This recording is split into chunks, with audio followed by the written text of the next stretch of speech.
Good morning, new employee, and welcome to Berkman's.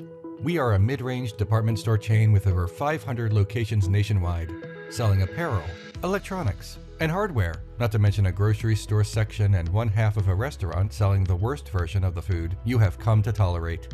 That way, customers only need one major store for all their shopping, creating the illusion that our store is their second home. You have been carefully selected among our long list of applicants for the same reason you applied in the first place: mutually limited options.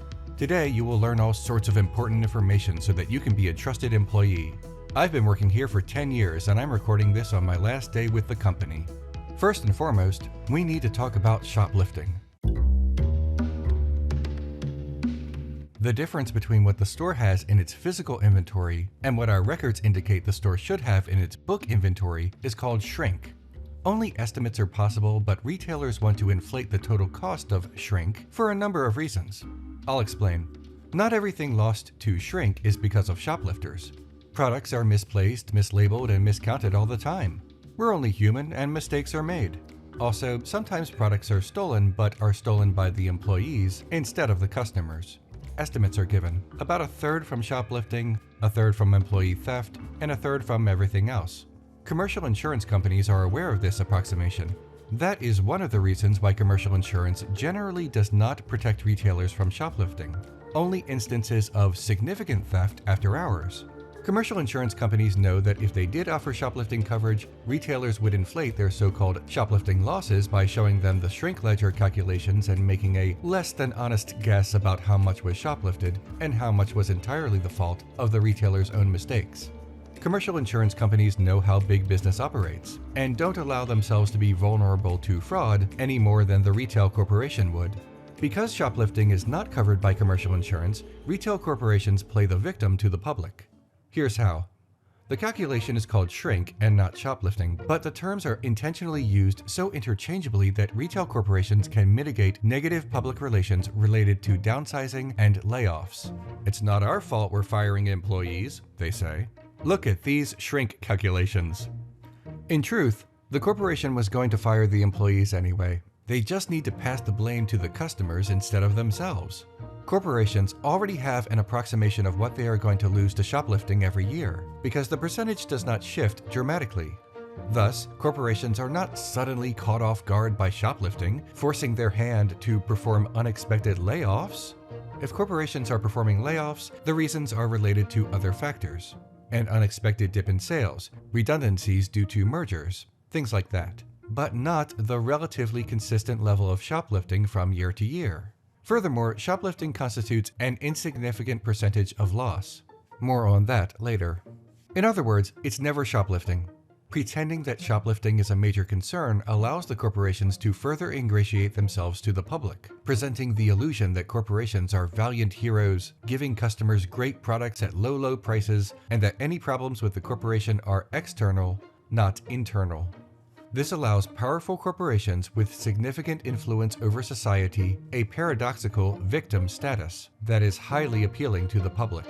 Corporations want you to believe that they are your friends so that you shop at their stores, listen to their advertisements, ignore how much money they donate to politicians, and forget about their misdeeds.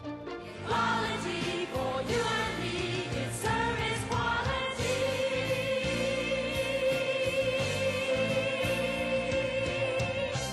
In short, corporations can, and do, inflate the cost of shoplifting and the dangers of shoplifting.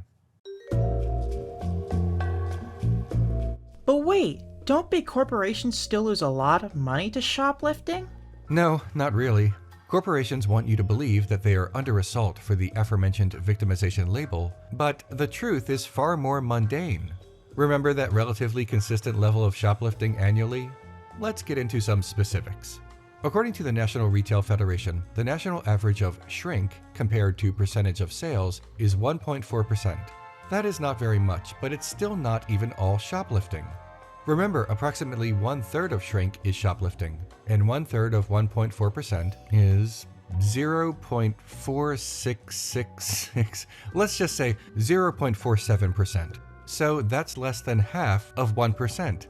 Corporations make that number seem larger by combining the shoplifting losses of every single business in the nation and showing the public a total that looks dramatic and massive. But this number is spread out across over 1 million retail establishments. A billionaire losing 0.47% of, say, $10 billion still leaves that billionaire with almost $10 billion. In fact, if those figures were inverted and the billionaire only kept 0.47% instead of lost 0.47%, meaning they were to lose 99.53%, that individual would still be tremendously wealthy and could live on that fraction of 1% for the rest of their life. That's how much billionaires have, and that's how little a fraction of 1% is. Shoplifters are not genuinely damaging the lives of the owners of billion-dollar corporations. Security guards for department stores are paid low wages. Nevertheless, security is often limited in department stores or automated. Many times there's not even a single security guard on duty. Why is that? Because even a low-wage security guard can sometimes cost more annually than losses due to shoplifting. Retail corporations hire some security guards as a deterrent, but generally instruct the guards to perform their duties in a limited capacity, instead of chasing them throughout the store and into the parking lot. Most security guards are also unarmed. If shoplifting were a serious threat, corporations would hire more security guards, but since it's not a serious threat, it would not be cost-effective to pay more guards. To summarize, shoplifting is a nuisance at best, but it is a nuisance that allows a corporation to play the victim card. Hold on, I've seen videos of people shoplifting and breaking windows. There's a crime wave. Sensationalized news footage would have you believe that the nation is out of control, but these are anecdotal accounts and individual incidents. Watching a video of someone shoplifting and getting away with it does not mean our national moral character is collapsing.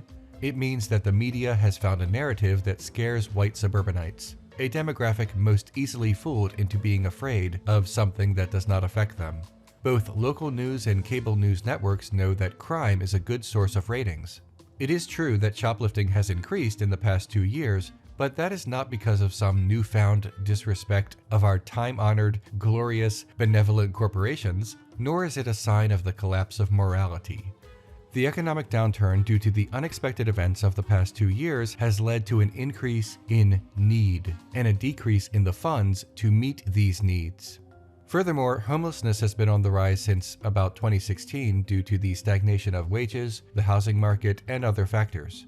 Now take that increase in homelessness and combine it with the economic downturn and the recent end of eviction protections, and homelessness has risen even more dramatically.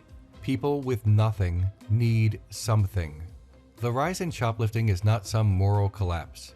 It is a consequence of economics. Also, even if shoplifting were to rise to the point of being double what it normally is, that still wouldn't even account for 1% of losses. The billionaire class is doing just fine. More importantly, it's not even worth scaring white suburbanites anyway, because shoplifting is a surreptitious crime. A crime that is done secretly and without an individual victim. A shoplifter is almost never a threat to a customer, and rare instances when this is not the case only confirm exceptions and do not prove a pattern. Armed robbery is not shoplifting, and conflating the two would be a mistake.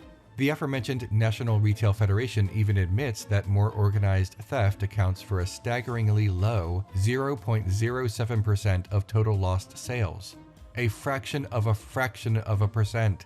Another way the media presents a more dangerous picture of shoplifting is through falsehoods, such as the debunked theory that shoplifting is legal in California so long as someone shoplifts less than $950 worth of merchandise. This is not true. Prop 47 simply classified theft under $950 as shoplifting and is still punishable for up to 6 months in prison and a $1,000 fine. Shoplifting has not been made legal under Prop 47, nor is it responsible for the rise in shoplifting in the past 2 years. Prop 47 was enacted in 2014, 8 years ago. The rise in shoplifting is due to the material conditions of the past 2 years, and the rise is a national trend, not one localized to California. It is therefore largely unrelated. Frankly, 6 months in prison for shoplifting is still disproportional, but I will get to that later. Now, it is true that not all shoplifting happens under the eye of big business and can happen to small businesses, but the vast majority of shoplifting is not happening at a bodega, because at a bodega, the owner is always looking at you. It's just more practical to go to a department store or a grocery store. Inventing a more sympathetic victim does not change the equation of billionaires losing the tiniest fraction of their billions. Finally, it may be true that not all shoplifters are stealing food and other essentials, but often is the case that what is taken is sold for food and other essentials. A few movies that could be sold for, say, $50 worth of food is simply easier to shoplift than $50 worth of food and other essentials. A few movies worth $50 occupies less space than a loaf of white bread worth less than $3. What did you think? Shoplifters are just desperately in need of 3 identical copies of Stop or My Mom Will Shoot? What do I do if I see a shoplifter? From time to time, as an employee of this department store, you might notice someone carefully looking around, waiting for other customers and employees to look in another direction, and slipping something into their coat, purse, handbag, or pocket. If you see this happen, the first thing you need to do is mind your own f***ing business. Maybe you haven't heard of the golden rule. No snitching. You're not paid to be a security guard, and you're not getting a raise for catching shoplifters like you're some Wild West bounty hunter. The corporation does not care about you. More importantly, you are not defending your community by snitching on a shoplifter, because your community does not own the department store. The store is owned primarily by a wealthy family that you will never meet, and partially by stockholders who will never in their wildest dreams even contemplate caring about your life, no matter how many boots you lick. Even if someone in your community did own the department store, it is still a privately owned business that does not share its wealth with the community in any meaningful way. That's just not how it works. Now, the department store might employ people in your community, but since losses from shoplifting will never be the actual reason that employees are laid off, catching shoplifters is not defending your community or your fellow coworkers. A corporation does not hire someone to help them. A corporation hires someone to exploit them for labor so they can produce remarkably more value for the corporation than they are paid by the corporation. That's capitalism, baby, and nobody needs to feel grateful for being exploited. Defending capitalism is not the same as defending your community. Nobody benefits from catching shoplifters in department stores and grocery stores except people who are already rich. And it doesn't even benefit them that much due to the microscopic percentage of shoplifting losses. It only hurts the poor. That's it. We will always have more in common with a shoplifter than we will ever have in common with a billionaire. Solidarity is with the people, and a corporation is not a person. A corporation is a series of transactions masquerading as a personality through mascots and given a false tangibility through brick-and-mortar stores. Stop snitching to your boss. Fine, I won't tell my boss. But shouldn't I call the police? That is worse. Absolutely do not call the police. First of all, even if you don't agree with anything else said here about shoplifters, about poverty, about capitalism, any of that, calling the police to respond to a nonviolent crime in a crowded department store, grocery store, or shopping mall will endanger not only the shoplifter, but your customers as well. The police are armed, and your shoplifter is almost certainly not armed. And even if he were, he's not planning on drawing his weapon on his way out of the store. That would not suit his purpose. Losing a pair of shoes is not worth getting someone hurt, or worse.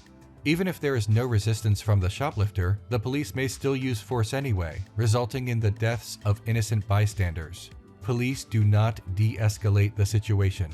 They escalate the situation, because they're trained to prioritize their own safety first, before the safety of others. And this gives these wannabe cowboys an unearned sense of entitlement.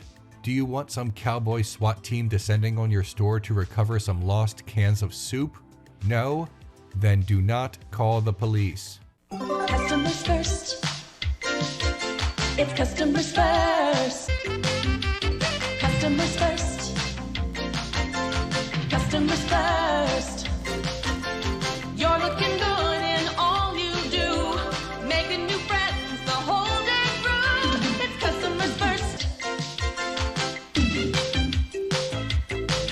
Second, a prison sentence is a disproportional penalty for shoplifting, and we do not have to actively assist in this disproportional punishment. We are under no obligation as a society to call the police if we know that the outcome is going to be inhumane. We have not been deputized when we step into a shopping mall. The excuse of, well, they should have thought of that before shoplifting, does not take into account that the poor and the homeless may not have a choice. We should probably be more compassionate as a society. Well, you wouldn't like it if someone stole something from you. Yeah, but that is not actually relevant here.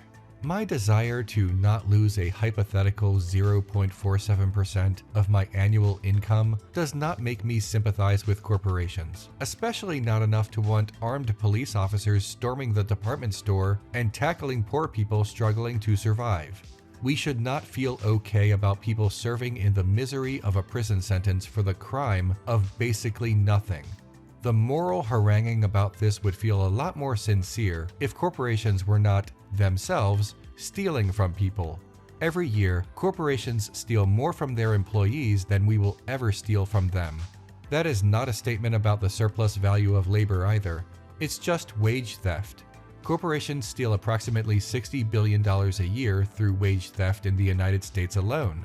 This is done through illegal deductions, refusal to pay minimum wage, and a variety of other ways that businesses screw their workers. And they have the audacity to say, you wouldn't like it if someone stole from you? You're stealing from us. What if the shoplifter doesn't need the goods? Sure, some shoplifters are more like thrill seekers, but how are you gonna determine that? What are you gonna do? Means test the shoplifter? Stop them at the door and ask them for their most recent tax return so you can determine their net income, and then if they didn't bring the appropriate documents, decide these are the circumstances in which you should take the side of capital? Mind your own business and stop snitching. The terms in which the poor are allowed to survive cannot be set and enforced by the economic system that keeps them poor in the first place. What if my boss sees me ignoring shoplifters and I get in trouble? If someone else noticed the shoplifter, they wouldn't have been relying on you in the first place. You'll be fine. Again, you are not hired to be a security guard. You have been hired to stock shelves, work the cash register, or greet people at the door to give them the illusion that they are welcome and that they have come to their second home. Congratulations on your new position at Berkman's. As for me, I am outta here. Thank you to Adequate Emily for providing the voice of the employee. You can watch her videos on her YouTube channel by clicking the link in the description. I hope everyone liked this episode, and if you appreciate what I do, you can click on the subscribe button or click the Patreon link.